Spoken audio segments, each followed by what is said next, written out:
Noticias que marcan nuestro presente. Noticias que se convierten en el tema de discusión diario. Un tema relevante que te ocupa como pueblo, te sacude la conciencia. Es el tema candente. En Ruta presenta el tema candente. Y ya estamos listos para recibir lo que habíamos anunciado con nosotros. Óigame, un amigo muy querido del 97.7. Él es el licenciado, el sacerdote Carlos Pérez. Y lo hemos invitado en la mañana de hoy, ¿verdad? Como que pudiéramos dialogar en torno a todos esos argumentos y razones para este proceso que estará democrático, que estará haciéndose lugar este próximo viernes, la marcha o la manifestación a favor de las dos vidas. Buenos días, padre. Buenos ¿Cómo días. está? Buenos días, ¿cómo están? Yo los quiero mucho. Qué alegría poder estar aquí y discutir estos temas en esta plaza pública que son las redes, ¿verdad? Y la radio, que tanto angustia la conciencia de puertorriqueños, como son los temas del aborto, como son los temas de la defensa de la vida de la mujer embarazada y del niño en el vientre materno, y todos los temas concomitantes, sin duda, con estos temas tan importantes para nuestra sociedad. Padre, nosotros, ¿verdad? Cuando hemos estado siguiendo todo este proceso, Nueva Vida y todas las organizaciones, quizás radiales, cristianas y muchos, estamos apoyando todo lo que es esta expresión de pueblo con relación de aprovechar la discusión pública que se da sobre el proyecto radicado por la senadora Naida Venegas Brown, proyecto 950, para dar una experiencia de poder entrar a dar un consentimiento informado, a valorar la vida de la mujer, a protegerla, a proteger esa vida en el vientre. Y sabemos que estas determinaciones o estas discusiones no se dan en un vacío, sino hay un ambiente donde también hay algunas personas que piensan que estos proyectos no valen la pena y que estos ejercicios pues son futiles. Y quizás lo que queremos hoy hablar es un poco por qué este tipo de iniciativas las necesitamos en este momento y que esta discusión no se da meramente como algo puramente religioso, sino por aquellas personas que valoran ciertamente la vida de la mujer. Lo interesante es que el debate sobre la defensa de la vida humana, tanto de la madre como del niño, no es un tema de naturaleza religiosa, claro, sino un tema, y así se ha ido llevando en este proyecto, es un tema de naturaleza jurídica. Sin duda, nosotros los creyentes percibimos el valor de la vida humana desde el primer momento de la concepción hasta su muerte natural. Lógicamente, nosotros tenemos una percepción y unos ojos para contemplar el valor de la vida humana que nuestra experiencia de Dios nos ayudan a entender. Pero el proyecto 950 no es un proyecto religioso, es un proyecto que está dentro de los parámetros legales y constitucionales de nuestra sociedad. Aquellos que se encuentran en los extremos, lógicamente, aquellos que creen que el aborto debe ser on demand, simplemente deseo de abortar, aborto, y aquellos otros que creemos que el aborto nunca se justifica la muerte directa de un inocente en el vientre materno de la madre. Sin duda, son dos extremos. Claro. Pero en este debate del 950 nos tenemos que encontrar en los parámetros constitucionales, los parámetros legales. Ahí no importa la ideología que tú puedas tener en contra o a favor.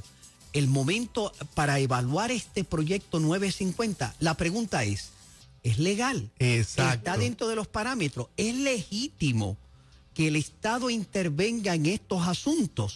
¿O es por decirlo así, una invasión indebida y desequilibrada en asuntos de intimidad? Hay que escuchar lo que dice la ley. Y así, la diversidad confrontativa que tenemos en la sociedad sobre estos temas, que nos acompañará, eso es parte del debate democrático y social. Así, ese debate que es una confrontación estéril se va a convertir, por decir así, en una diversidad reconciliada. Cuando nos encontremos, como vamos a ver, de que este proyecto no solamente está dentro de los parámetros constitucionales, sino que adelanta una agenda inconclusa sobre ese tema en nuestra sociedad. Claro. Sobre todo cuando tú piensas, pastor, tú piensas de que en el 2013 la Junta de Planificación llamó la atención que hay un calo de natalidad alarmante en nuestra sociedad. Imagínate. Que el año pasado el Departamento de Salud ha dicho que por primera vez en nuestra historia han habido más muertes que nacimientos. Wow. Que cuando el Censo Federal en el diciembre del 2017 dice que en Puerto Rico han habido más muertes que nacimientos, cuando uno se pone a pensar que en el aborto, que es una tragedia humana, se están matando anualmente, dicho precisamente por las clínicas abortivas que allí depusieron frente a al Senado, están muriendo 5,000 niños anualmente. Imagínate. O sea, ustedes se imaginan en 5 años cuánto es eso. En un país donde están habiendo más muertes que nacimientos, eso nos tiene a nosotros que plantear. Claro. Y uno tiene que preguntarse, ¿será la única respuesta adecuada el aborto? ¿O hay otros medios adecuados para responder, por decir así, a las inquietudes y tragedias de la mujer cuando se encuentra en embarazo?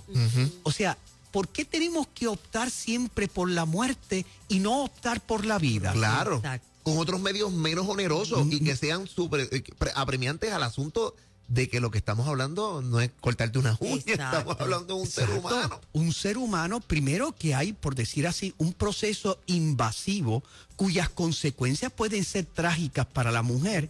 Y segundo, allí hay una vida humana. Ninguno puede negar que eso es un ser humano en gestación. Sí. O sea, lo que la madre da a luz no es una vaca, no es un perrito. No es un ladrillo. No es un ladrillo, es un ser humano en gestación. Lo que se inició, eso es lo que concluye. Por lo tanto, la pregunta que nos tenemos que hacer como sociedad, ¿hay otro camino? Nosotros en una sociedad que tiene un calo de natalidad y que tiene que revertir esa tendencia, porque según la Junta de Planificación en el 2013, las estadísticas, por decir así, presentan un cuadro, unos modelos apocalípticos para el futuro de nuestro país. Sí. Sin duda, el bregar con el aborto no es la única solución al problema, por decir así, de este calo de natalidad. Hay otros factores. Pero nadie puede negar que 5,000 personas, mire, están muriendo más en Puerto Rico por el aborto que los que están muriendo en la guerra de Irak, con todo este problema del terrorismo, Irak y Siria. Estamos hablando de 5,000 personas. Este calo de natalidad es totalmente autoinfligido. Claro. Y además, yo escuchaba que en el debate público algunos de los sectores opuestos al proyecto estaban diciendo ellos, pero es que el Estado no ha demostrado un interés apremiante. El Tribunal Supremo de los Estados Unidos dijo, ya desde Roe versus Wade y después en Planned Parenthood versus Casey en el 92, que es el Estado de Derecho en Puerto Rico en este momento, como veremos, dijo el Tribunal Supremo, el Estado tiene un interés apremiante en todas las etapas del embarazo, dijo en Casey en 1992, de potenciar la vida del ser humano en el vientre de mamá. Es más, miren lo que dice el Tribunal Supremo en Planned Parenthood versus Casey. Traducción mía. Dice lo siguiente, sin embargo, la libertad de la mujer para abortar no es tan ilimitada que desde el principio el Estado no pueda mostrar su preocupación por la vida del no nacido. Y en un momento posterior del desarrollo fetal, el interés del Estado en la vida tiene fuerza suficiente para que el derecho de la mujer de terminar el embarazo pueda ser restringido. Y añado otra cita más, precisamente de este caso, que es el que nos da el marco regulatorio del aborto en Puerto Rico y hasta dónde el Estado puede llegar. Miren lo que dice. El concepto de viabilidad. ¿Qué es viabilidad? O sea, se entiende que después de las 23 o 24 semanas, el niño en el vientre materno puede vivir fuera del vientre materno, incluso con ayuda de mecanismos artificiales. Por lo tanto, uno tiene que pensar, si puede vivir fuera, ¿para qué matarlo? ¿Para qué matarlo? Claro. Vamos a buscar la opción de la vida. Esa es, por decir así, la sabiduría que está detrás del proyecto. Además, porque ellas dijeron en las vistas que ellas no quieren realizar, o sea, prefieren no realizar abortos después de las 14 semanas, porque resulta más peligroso para la vida de la madre. pues el proyecto está dentro del marco, no le afecta ni a la industria de ellas, por decirlo así, sino que al contrario, estamos diciendo, si es viable, vamos a buscar la alternativa más adecuada. Miren lo que dice Planned Parenthood versus Casey. Dice lo siguiente: el concepto de viabilidad, como señalamos en Roe versus Wade, es el tiempo en el que hay una posibilidad realista de mantener y alimentar una vida fuera del útero.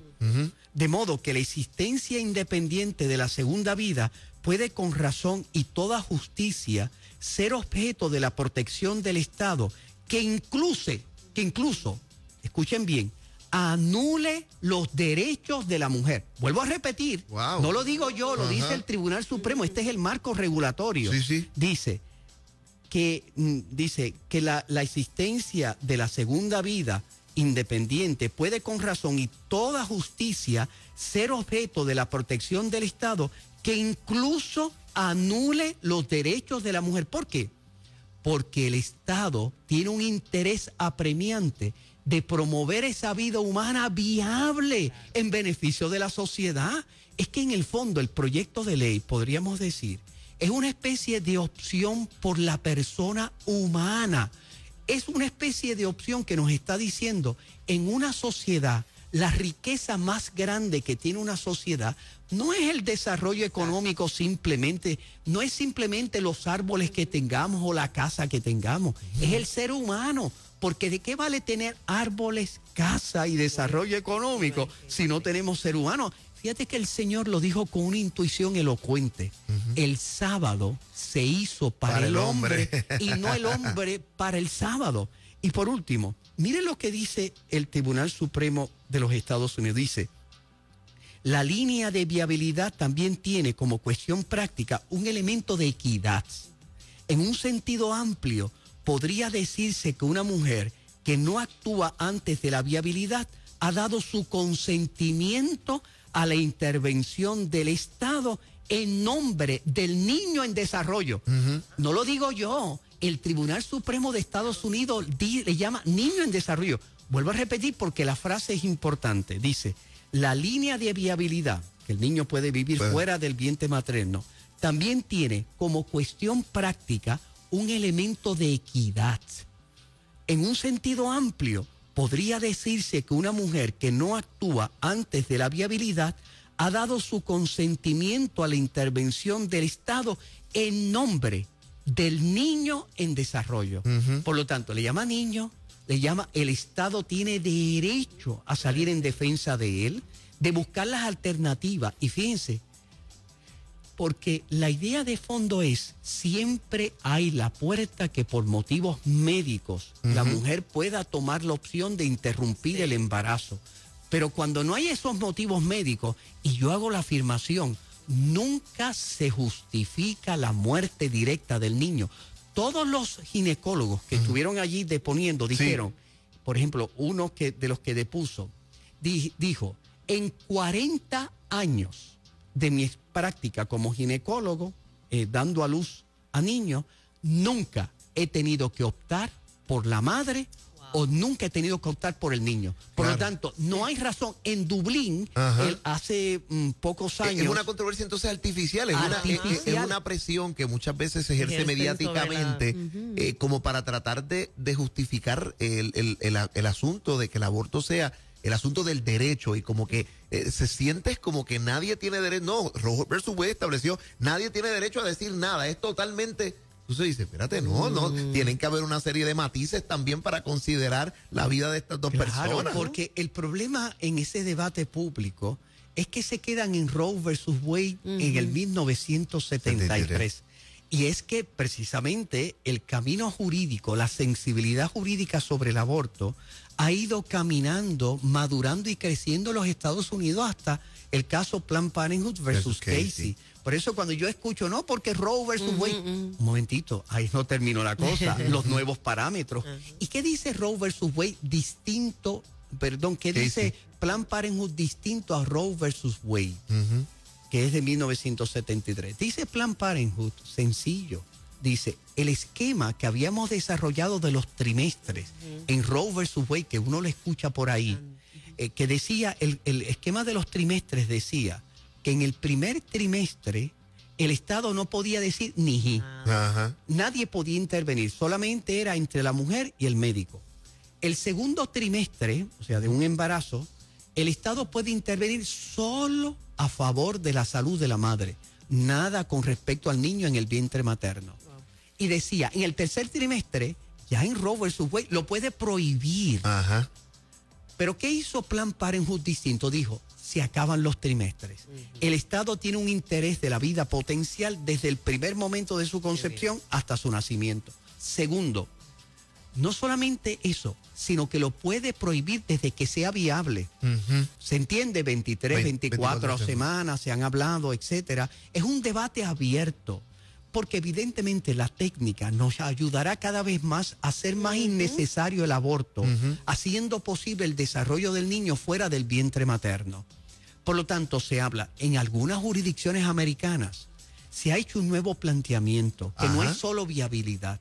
Se ha dicho que un niño desde las 20 semanas sufre, siente dolor, es una tragedia. Es como decía esa película de los 90, que se hablaba del silent scream. O sea, el nene, cuando se ponía allí, se veía al nene agarrando, por decir así, aquello que lo estaba asesinando. Y entonces, en algunas jurisdicciones ya se está hablando, se dice, mire, desde que tiene 20 semanas es un acto de crueldad humana, aunque no sea viable. Y la idea de fondo es, si nosotros hemos dicho que los seres sintientes, como son nuestros animalitos, nosotros los protegemos porque sufren ante crueldad, ¿cómo ante un ser humano al que hay conocimiento científico que sufre, cómo vamos a permitir ese acto de crueldad? Por lo tanto, eso es un debate que ahora se está dando también a nivel jurídico. Pero entonces, dice Planned Parenthood versus Casey, que es nuestro Estado de Derecho, desde que es viable lo puede prohibir, dejando siempre la puerta abierta, por decir así, por motivos médicos, que lamentablemente es casi un saco donde cabe motivos de salud, motivos psicológicos, motivos, etcétera. Pero otro elemento importante de Casey es, con respecto a los menores, puede prohibir que un menor se realiza un aborto sin el consentimiento de los padres, dejando abierta la puerta para que pueda recurrir al tribunal. Oye, nos vamos a quedar en este punto porque a esto vamos a retornar. Yo creo que con el tema de los menores de edad y lo que de alguna manera sucede en la práctica en Puerto Rico y la experiencia que hemos tenido en Puerto Rico con casos como Pueblo versus Duarte y lo que hay una serie de una serie de que el proyecto exija una serie de notificaciones en torno a una determinación como esta y una menor de edad. Con eso regresamos. Mire, usted comparte este segmento, quédese con nosotros que ya regresamos. Esto es En Ruta.